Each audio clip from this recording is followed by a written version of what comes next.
Friends, welcome to DS kitchen. આજે આપણે ફરાળી પેટીસ બનાવીશું. તો ફરાળી પેટીસ બનાવવા માટે મેં અહીંયા 1/2 કિલો બાફેલા બટેટા લીધા છે.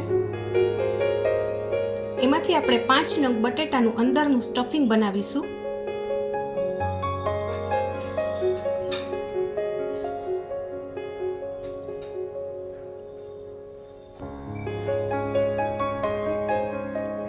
બાકી રહેલા બટેટામાંથી આપણે બહારનું લેયર બનાવીશું.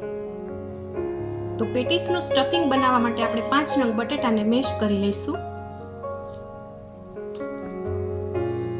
આપણા બટેટા મેશ થઈ ગયા છે. એમાં આપણે 2 ચમચી સિંગદાણાનો ભૂકો ઉમેરીશું.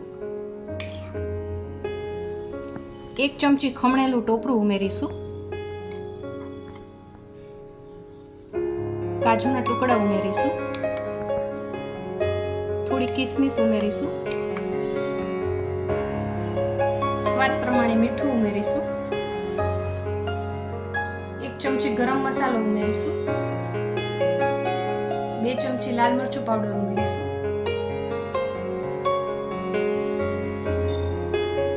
1 ચમચી દળેલી ખાંડ ઉમેરીશું. 2 ચમચી લીંબુનો રસ ઉમેરીશું.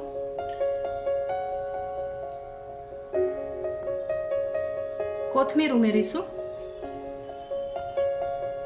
અને બરાબર મિક્સ કરી લેશું. આપણું પેટીસનું સ્ટફિંગ તૈયાર છે. હવે પેટીસ માટેના બહારના લેયર માટેના બટેટાને આપણે મેશ કરી લેશું.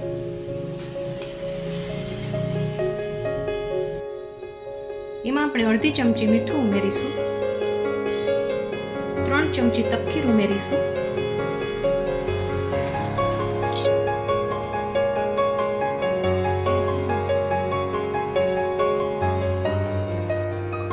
બરાબર મિક્સ કરી લઈશું. હવે આપણું બટેટા તપકીરનું મિશ્રણ છે એને આ રીતે થોડો માવો લેશું.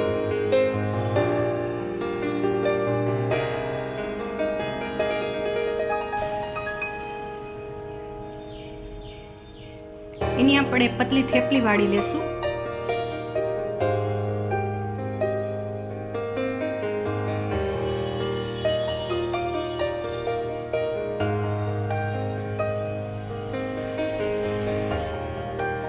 આ રીતે રાઉન્ડ શેપ તૈયાર કરી લેશું. હવે આપણે થોડું સ્ટફિંગ લેશું.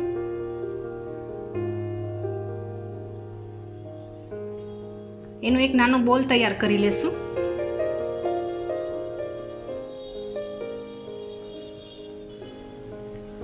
એને આ રીતે પૂરીની વચ્ચે ભરીને કવર કરી લેશું.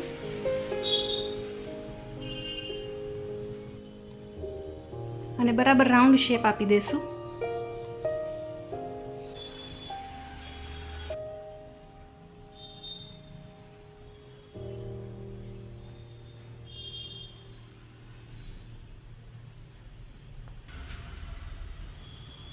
આ રીતે આપણે બધી પેટીસને તૈયાર કરી લેશું. આપણે બધી પેટીસને આ રીતે તૈયાર કરી લીધી છે. પેટીસને તપકીરનું કોટ કરવાથી પેટીસનું બહારનું પણ એકદમ ક્રિસ્પી અને અંદરથી સોફ્ટ થાય છે અને બાઇન્ડિંગ પણ સારું રહે છે. હવે આપણી પેટીસને આપણે મીડિયમ ફ્લેમ પર તળી લેશું.